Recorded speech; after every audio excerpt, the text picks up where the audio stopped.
Hi there! Do you want to know about the history of tourism?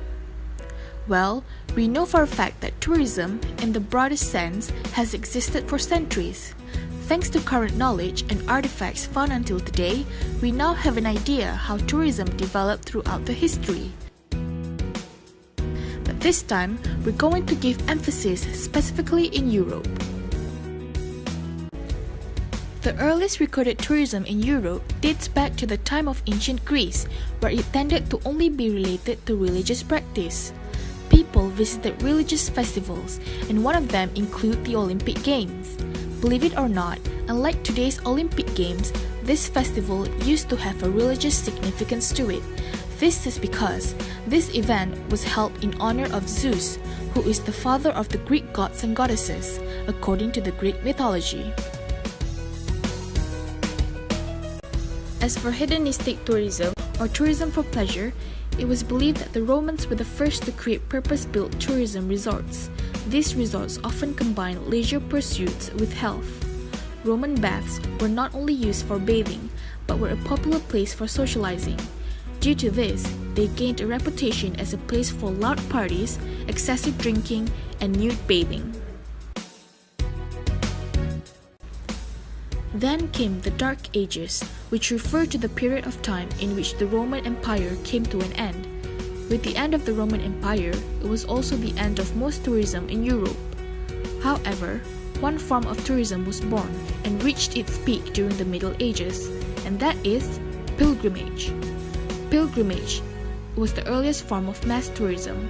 It is defined as a journey made to some sacred place as an act of religious devotion. Then, towards the end of the Middle Ages, there was a growth in educational tourism, where people traveled to see paintings and buildings, meet famous artists, and learn more about language and culture. Italy was the favorite destination for such trips, which were the origin of the Grand Tour. At first, the Grand Tour was only taken by upper-class European young men with the purpose of learning, and this trip could take up to years. In the latter decades, the Grand Tour changed in nature, with more people traveling for hedonistic purposes and take only shorter trips. Rising at the same time as the Grand Tour came the rediscovery of spas. In 15th and 16th centuries, an interest in health was stimulated among the upper class due to poor sanitary conditions of the increasing towns in Europe. So, many doctors extolled the medicinal virtues of spa waters.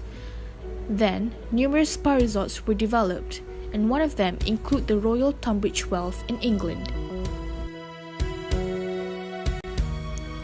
Fast forward to the 19th century, the Industrial Revolution resulted in the introduction of railways, and this contributed to the growth of larger-scale forms of tourism. As rail services improved and journey times reduced, resorts were built further from major cities to attract more affluent tourists from all over Britain. Another development in the 19th century was the creation of modern tour operator and tour package started by Thomas Cook in Britain. Thanks to him and his company, travel is made possible to those who lack the language skills and confidence to travel independently.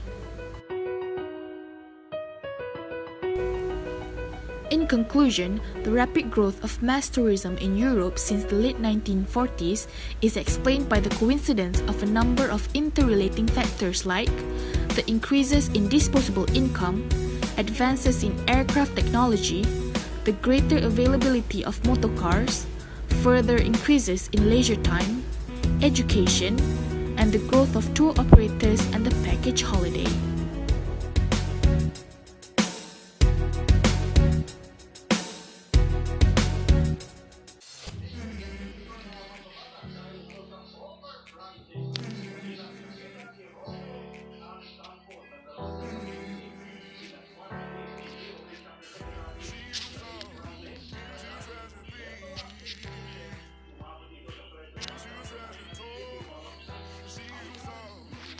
Tourism industry is a unity that recognizes and respects multicultural diversity, an industry that accepts everyone, with a heritage of innovative history. From generation, tourism was built with hospitality and shows how dedicated to give essence to the natural, not just to promote the company but also to give life. Tourism is built to connect everyone, to appreciate the nature that gives life. The industry that would always be recognized as people travel, to explore the outstanding sightseeing that is meant to protect and to be protected. Good day everyone, I'm Andrea Cassandra Not, the leader of Group 5. And I am here now to explain the history of tourism and hospitality. The history of tourism and hospitality is a nature of its name tourism, where it accommodates different cultures. It is recognized as the people travels to seek for beautiful places or to do their research. It is the act and process of spending time away from home and in pursuit of recreation, relaxation, and pleasure. As such, tourism is a product of modern social arrangements. Tourism had become one of the world's most important economic activities, and its impact was becoming increasingly apparent to the world. The history of tourism is therefore of great interest and importance. It is an industry that helps on global economy where it accepts and serves people despite of the race. And for the guide question, I assign my members individually to explain the Republic Act 953 or known as Tourism Act 2009. What is RA 9593 or Tourism Act of 2009? It was signed on November 10, 2009 and published November 12, 2009. Signed by the former president during the One Visayas Summit. The declared policy of Tourism Act 2009 is tourism is an indispensable element of the national economy and an industry of national interest and importance. Harnessed as an engine of socio-economic growth, cultural affirmation, to generate investment, foreign exchange, employment, and to mold national pride. Who authorized RA number 9593 or known as Tourism Act of 2009. The law was sponsored by Senator Richard G. Gordon under Consolidated Senate Bill number 2213 and House Bill number 5229 and signed by President Gloria Macapagal Arroyo on May 12, 2009.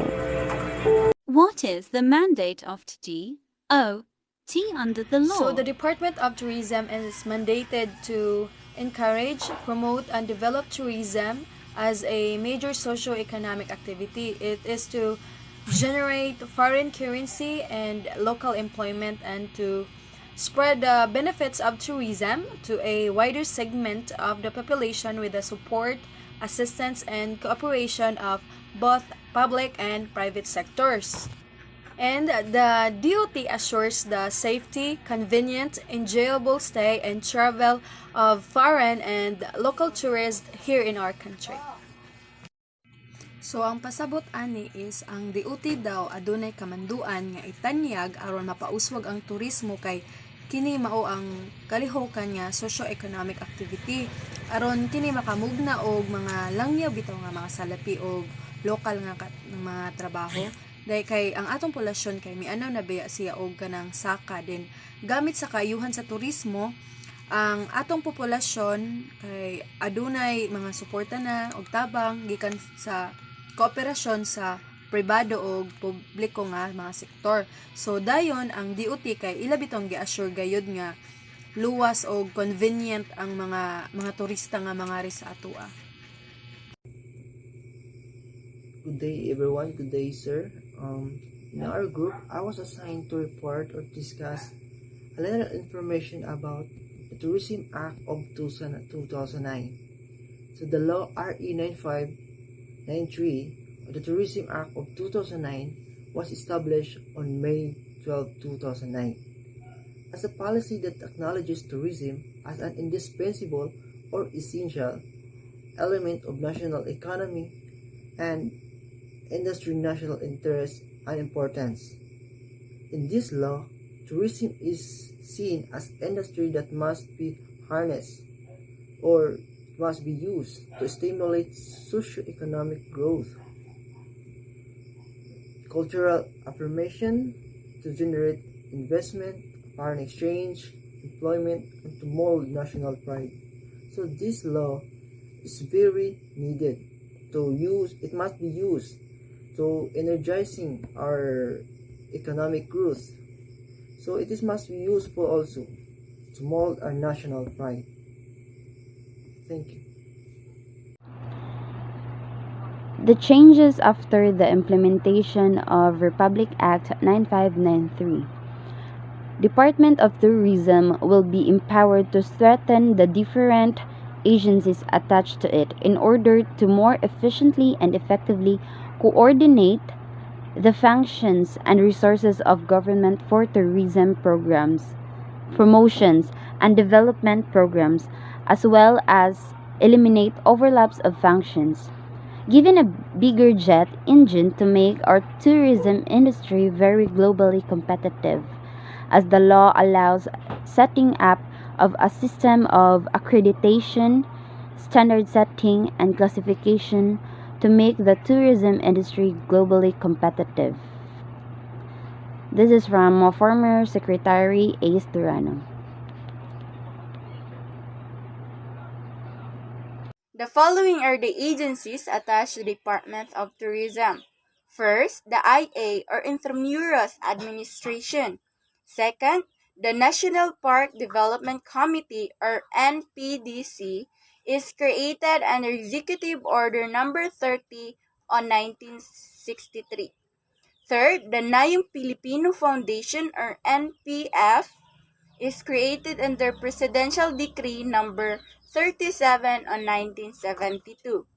The Philippine Retirement Authority (PRA), and the lastly is the Philippine Commission on Sports Scuba Diving or PCSSD. Hello, my name is Justin Urag. The question is, what are the objectives that shall adopt by the state? So I think the objectives that shall adopt by the state is to develop the tourist areas socially, economically, or in the sense of unity, to increase employment opportunities in tourism sector, and to develop domestic tourism for the budget or economy category for the budget or economy category to preserve the environment and national heritage.